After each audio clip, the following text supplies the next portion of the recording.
Deus ser bom se a própria Bíblia mostra Deus permitindo guerras e homicídios? Quando você lê a Bíblia, grosso modo, e com olhares ocidentais, você tem a ideia de que Deus ordenou um genocídio, que os cananeus estavam felizes lá na terra deles plantando, colhendo, Deus falou com os hebreus, vai lá e mata todo mundo, como os europeus fizeram na América, que se você for a Plymouth Colony, lá nos Estados Unidos, onde o Mayflower desceu com os pioneiros americanos em 1620, mais em cima tem uma pedra lá falando assim, é o dia de ação de graças dos americanos e é o dia de lamento dos índios, porque eles vieram aqui, tomaram nossa terra, nos mataram, nos escravizaram e tudo mais, e tudo em nome de Deus. Será que os hebreus fizeram a mesma coisa? O pior, a Bíblia tem linguagem, eles falam, vai lá, mata criança de peito e todo mundo. Eu sugiro a vocês duas coisas. Tem a leitura de um livro chamado Is God a Moral Monster, para aqueles que leem inglês, de Paul Copeland, Is God a Moral Monster. E se você olhar na internet, tem uma palestra que eu dei sobre isso em São Paulo recentemente, e alguém parece que vai colocar, ou colocou no meu Facebook lá, Rodrigo Silva Arqueologia. Essa palestra eu pedi a alguém que filmou, como estão filmando aqui, para linkar lá. Então, durante uma hora eu explico o genocídio do Antigo Testamento. Então, eu vou dar alguns clipes para você aqui, alguns flashes. Primeira coisa, a língua hebraica tem um imperativo diferente do que nós usamos em português. Ali não existe a linguagem de permitir. Existe a linguagem causal, do imperativo do nifal, do jussivo, que são formas verbais do hebraico antigo. Por exemplo, suponhamos que você esteja gripado e eu não quero que você tome sorvete porque vai fazer mal ao seu garganta, mas você insiste em tomar. Então eu viro para você e falo o seguinte, eu não vou falar mais nada. Vai lá e toma sorvete. Qualquer professor de língua portuguesa vai dizer que eu estou usando um imperativo, estou lhe dando uma ordem, mas não uma ordem real, é uma ordem fictícia. É uma maneira de dizer, já que você está teimando, faça, mas contra a minha vontade. Em hebraico eu diria assim, eu causarei você tomar sorvete. Eu farei você tomar sorvete, quando na verdade eu só estou permitindo. Deus permitiu algumas batalhas e a linguagem ali parece como ordem de Deus. Algumas ordens que Deus deu para destruir lugares como Jericó não era necessariamente uma cidade bonitinha, que todo mundo na praça lá, que chegaram matando todo mundo. Era possivelmente, eu estou trabalhando inclusive com datação em torno-luminescência de cerâmica de Jericó, é um dos lugares que eu estudo arqueologicamente. Jericó era um posto militar. E por que Israel teve que batalhar com eles? Quando Abraão esteve em Canaã, Abraão não ganhou nenhuma terra à base de guerra e genocídio. Ele negociou, ficou rico, próspero e comprou a propriedade. E quando o povo de Israel foi para o Egito e ficou escravo lá, quando saíram do Egito e voltaram para Canaã, a terra estava tomada por outros povos que tinham hábitos como do Estado Islâmico. Então, como é que nós vamos devolver a Síria para os sírios pacíficos? Dando flores ou chegando com o exército e metendo bala no Estado Islâmico? E na guerra contra o Estado Islâmico, algumas crianças acabam sendo mortas, porque eles estão treinando crianças também para pegar armas e matar os infiéis. Então, se o exército vai lá, entra na Síria e mata vários policiais, vários soldados do Estado Islâmico, porque tem que fazer isso para poder devolver a terra para os sírios. Eles não aceitaram negociação de paz. Foi o que aconteceu naquele tempo. Mas para finalizar, Rodrigo vai lá e mata criança de peito, todo mundo, isso aí não é combatente. Isto é um estudo do hebraico também da linguagem hipérbole nas línguas semíticas. Eu tenho um estudo preparado sobre isso que eu mostro exemplos no ugarítico, no hitita, no sumeriano, no egípcio, no hieroglífico, onde a mesma linguagem é usada para povos que não foram totalmente destruídos. Por exemplo, na estela de Merneptah, que está no Egito, fala assim, o rei Merneptah, eu destruí Israel e toda a sua semente para sempre. Toda a sua descendência. E Israel continuou vivo depois disso. Tá certo? A estela de Mecha, encontrada na Síria, do rei de Mecha, fala assim, eu destruí Israel e todos os seus filhos, não restou nenhum. Quando a batalha também de Karnap de Ramsés, fala que ele lutou contra o povo Queta, que eram os hititas, ele fala o seguinte, destruí todos, as mulheres, as crianças, não sobrou nenhum. E os hititas continuaram muito tempo depois disso. E muitos dos povos que Israel diz que destruiu mulher, criança, todo mundo, continuou durante muito tempo. Isso é linguagem hiperbólica, como se eu dissesse, eu vou acabar com ele hoje à noite. Ou todo mundo esteve lá em casa. A diferença é que quando eu falo todo mundo esteve lá em casa, ninguém se assusta como é que o planeta Terra coube numa casa.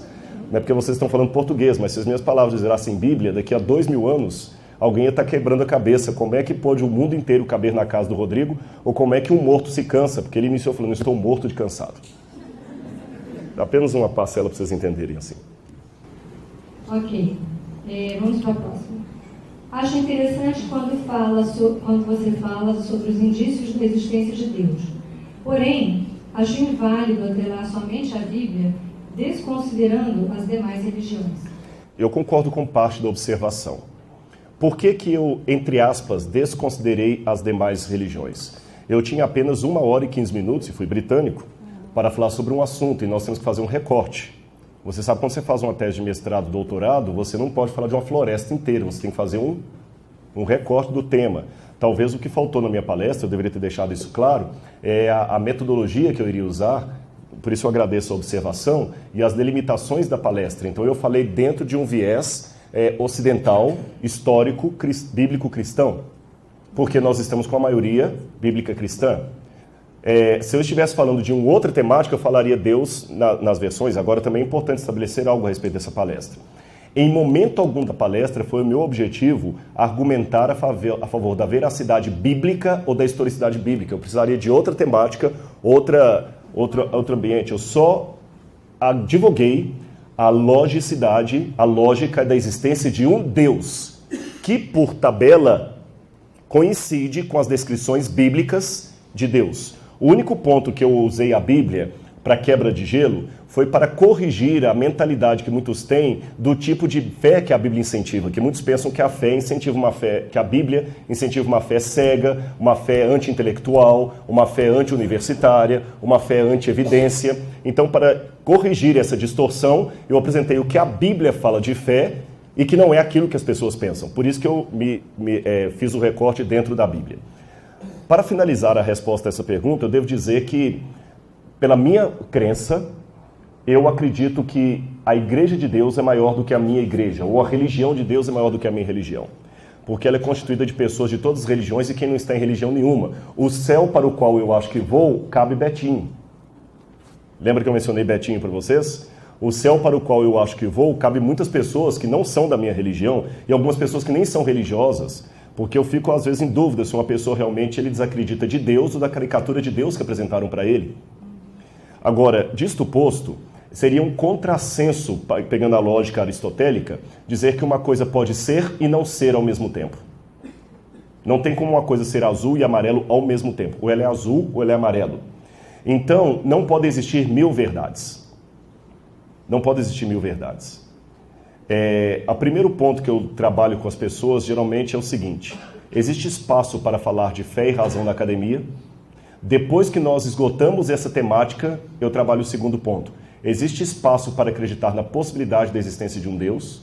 Depois disso estabelecido, terceiro passo. Existe a possibilidade que esse Deus se revele. Aí, trabalhando essa temática, eu passo para a quarta possibilidade, aonde ele se revelou.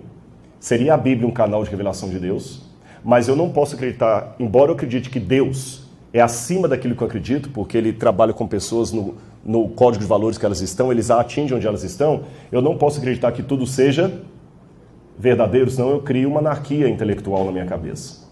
Tá certo? Então, se eu falar assim que Jesus é igual Buda, Maomé, eu estou desconstruindo a própria imagem do Cristo, que ele falou, ego eimi, rerodós, realeteia, redzoe, eu sou o caminho, a verdade e a vida. Ele não falou um dos caminhos da verdade e a vida. Então, eu não posso acreditar em Jesus pela metade. Ele não falou assim, eu sou um dos muitos caminhos, eu sou apenas um grande profeta. Eu sou o caminho, eu sou o Filho de Deus. Ninguém vem ao Pai senão por mim. Se ele é retrógrado, eu tenho 2 caminhos, ou aceitá-lo assim, ou negá-lo. Mas não dá para eu dizer eu sou cristão relativizando a imagem do Cristo.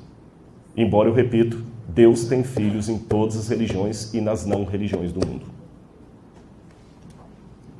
Okay. Repetindo, o céu que eu acredito cabe a Deus. Próxima pergunta. Uma das grandes discussões é de que a idade da existência do universo na Bíblia é menor do que relatada nos experimentos químicos pelo urânio, por exemplo.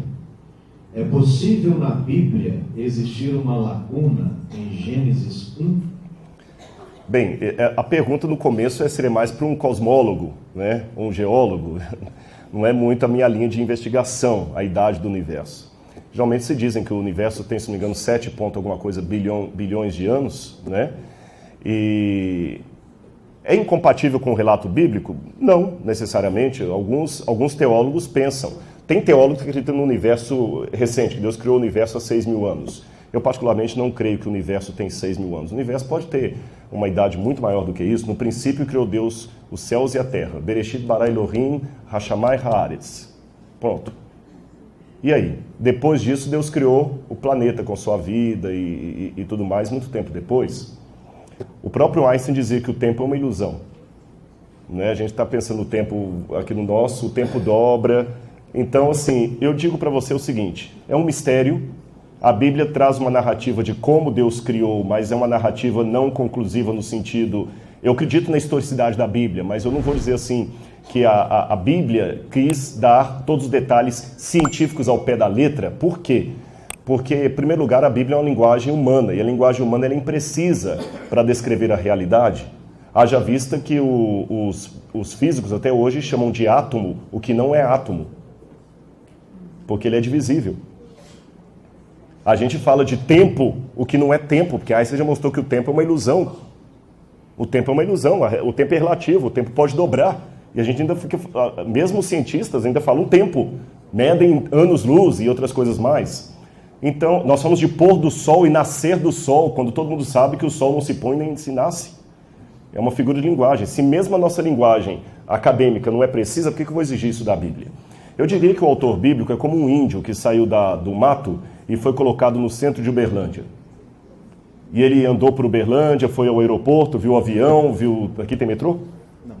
Mas ele viu trem? Tem trem? Tem ônibus. Tem ônibus. Toda cidade mineira tem que ter um trem. Eu sou de Belo Horizonte. Tem trem, vai. Então ele viu aquele monte de coisa em Uberlândia. Depois você pega esse índio, venda os olhos dele e leve-o de novo para a floresta. E mande ele relatar o que ele viu. Ele não vai ficar calado. Psicologicamente ele vai querer falar, que ele viu coisas tão fantásticas que ele vai querer falar. Mas quando ele começar a abrir a boca para falar, o que vai faltar? Linguagem para representar. Imagem. Vocabulário. Então o que ele vai fazer? Ele vai pegar o vocabulário que ele conhece mais próximo para descrever aquela coisa inefável que ele viu. Então o autor bíblico também, Deus mostrou realidades inefáveis. Ele usou uma linguagem incompleta, equivocada, humana, porém revelada, para descrever algo muito maior do que a... Então a Bíblia não é mentirosa, mas é uma linguagem humana com as suas limitações. Uma descrição imprecisa da realidade, mas o melhor que Deus podia fazer, porque para Deus nos mostrar verdades, Ele tinha que falar na nossa linguagem, senão nós não entenderíamos. Em outras palavras, a Bíblia é Deus falando com sotaque humano, preferencialmente mineiro. Para você, Deus é matéria, energia, força ou ideia existente na mente humana? Bom, como eu coloquei ali, o Deus que eu acredito, para ser de acordo com aquela causa primeira, ele tem que ter alguns elementos. Ele tem que ser um ser inteligente, ele tem que ter vontade, ele tem que ter moral, ele tem que ter propósito, ele tem que ter amor, ele tem que ter onisciente, ele tem que ter aquelas características ali. Se faltar alguma daquelas coisas, ele não é grande o bastante para ser Deus. Agora, de um modo geral, descrever Deus é muito complicado.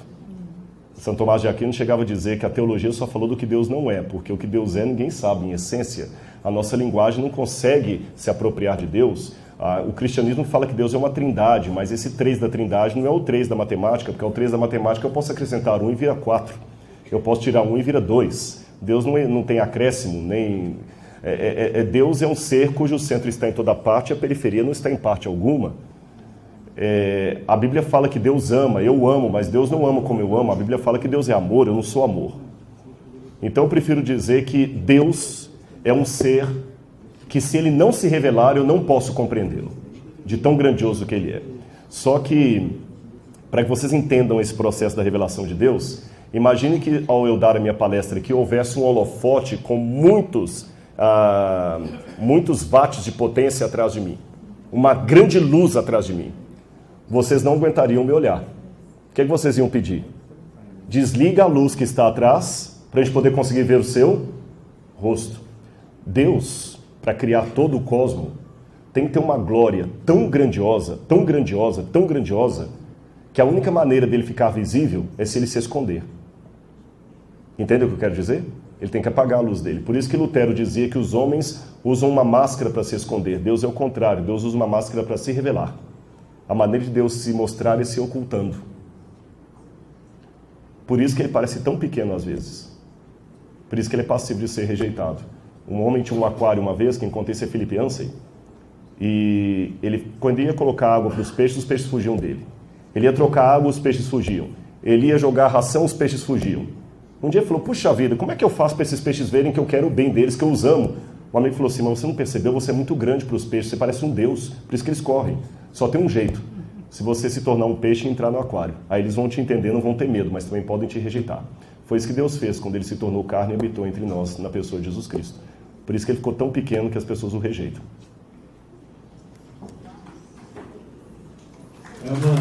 Obrigado.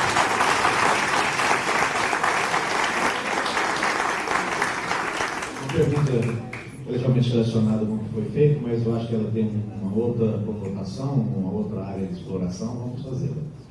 Os relatos de Gênesis sobre a criação podem ser interpretados de maneira literal?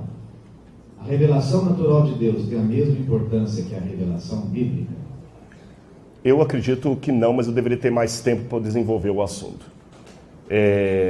A revelação natural, eu tenho uma palestra que eu falo um pouquinho. Para quem não conhece a linguagem teológica, a revelação natural é o seguinte: a natureza me impressiona a mente quanto à necessidade de um Criador. Eu olho para a natureza e falo assim, eu estive em Galápagos agora, há 2 semanas, o lugar onde Darwin começou seus experimentos. Nadei com tartaruga, marinha, aquele tudo ali. E o que eu ficava impressionado é como é que Darwin viu todas essas coisas, que os tentilhões, as gaivotas, as fragatas da pata azul, e falava que tudo isso não demanda um criador. A natureza demanda um cuidado, alguém que fez, um designer. Só que quando eu dou essa palestra, eu geralmente faço uma coisa que com você, se algum dia eu der, não vai funcionar mais. Eu mostro para o auditório assim, alguns quadros, umas obras de arte. E eu pergunto para o auditório assim, o que essas obras de arte dizem para vocês? São quadros belos, e as pessoas geralmente respondem, que o artista era detalhista, que existe um artista, para começo de conversa, que ele gostava de mulheres, que ele pintava muito bem, que ele tinha ideia de matizes, de cores, de refino. Eu falei, ótimo, o que mais? Que era destacado, que o estilo é rococó, que não sei o que e tudo mais. Aí eu falei, muito bem, agora eu vou revelar quem pintou esses quadros. Os primeiros quadros que eu apresentei foram pintados pela irmã Maria Guerra, que é uma freira católica de um convento na Espanha. Todo mundo, uma freira que pintou aqueles quadros de mulheres tão bonitos, nunca podíamos imaginar. Eu falei, e os outros quadros mais belos ainda foram pintados por Adolf Hitler. E eu mostro a imagem de Hitler, todo mundo se surpreende. Ou seja, um maníaco como Hitler também pode fazer obra de arte. Então, a revelação que eu tenho através da natureza, ela é boa, válida, mas incompleta. Porque um doido cósmico também poderia ter feito a natureza, assim como Hitler pode ter criado um quadro, uma obra de arte, que se você não sabe que é de Hitler, você penduraria na sua sala. Entendem? Então, a natureza me diz que há um Deus, mas ela não diz que Ele me ama. Ela não me diz o nome dEle. Ela não me diz qual o propósito dEle para a minha vida. Então, por isso, ela não diz, por exemplo, se ele é um brincalhão cósmico, porque a natureza tem defeito. Ela não me diz, como dizia Richard Dawkins, se Deus é um relojoeiro cego, porque muitas coisas parecem vir com defeito. Então eu preciso da revelação escriturística que me mostra a história desse Deus. E por que algumas coisas estão fora de lugar? Por que tem sofrimento no mundo? Para onde estamos indo? Qual a esperança? Mas para isso eu teria que responder uma pergunta e teria que vir aqui uma outra vez. A pergunta é por que eu creio na Bíblia? Porque a Bíblia é um livro de confiança. Qual a diferença entre a Bíblia, o Corão, o Bhagavad Gita, livro dos Vedas? Mas eu precisaria de um outro espaço, uma outra palestra, fico devendo essa. Ok. Aqui é para você comentar. Nietzsche demonstrava em seus escritos que Deus realmente teria criado tudo, porém deliberou em não mais intervir nesta criação. Deus até poderia ter criado tudo, mas tudo hoje subsiste sem Ele. Pediu para eu comentar, não é? Vejam bem, eu não sou um especialista em Nietzsche, embora eu li Nietzsche. Nietzsche é um autor muito complexo de ser lido. Falei com vocês que eu sou fã da maneira como ele argumenta, mas não sou especialista em Nietzsche. Você tem que fazer quase uma hermenêutica para entender os escritos de Nietzsche. Os maiores especialistas em Nietzsche o veem como ateu. Mas existe, de fato, uma minoria, alguns, que veem Nietzsche não como um ateu, mas como um deísta. Alguém que acredita que Deus existe, de fato criou o mundo, mas o abandonou. Eu acredito que Nietzsche era ateu. E a leitura que eu faço de Nietzsche é um pouco diferente da ideia do deísmo, que Deus criou e abandonou. Quando Nietzsche fala que Deus morreu, nas cartas, que Deus morreu, que a igreja foi o sepulcro de Deus e das suas cinzas nasceu o super-homem, ele quer dizer que Deus morreu filosoficamente. A modernidade matou Deus do seu discurso. A humanidade saiu de um discurso teocêntrico para entrar num discurso antropocêntrico. E Nietzsche coloca, até muito interessante a maneira como ele descreve, um louco andando pela feira, gritando assim, Deus morreu, e quem vai nos consolar da morte dele e tudo mais. E Nietzsche acaba apontando para uma humanidade caótica, que com a morte de Deus viria também a morte dos valores, da família, da esperança. Por isso que Nietzsche terminou louco e o pessimista dos pessimistas só perdendo para Arthur Schopenhauer.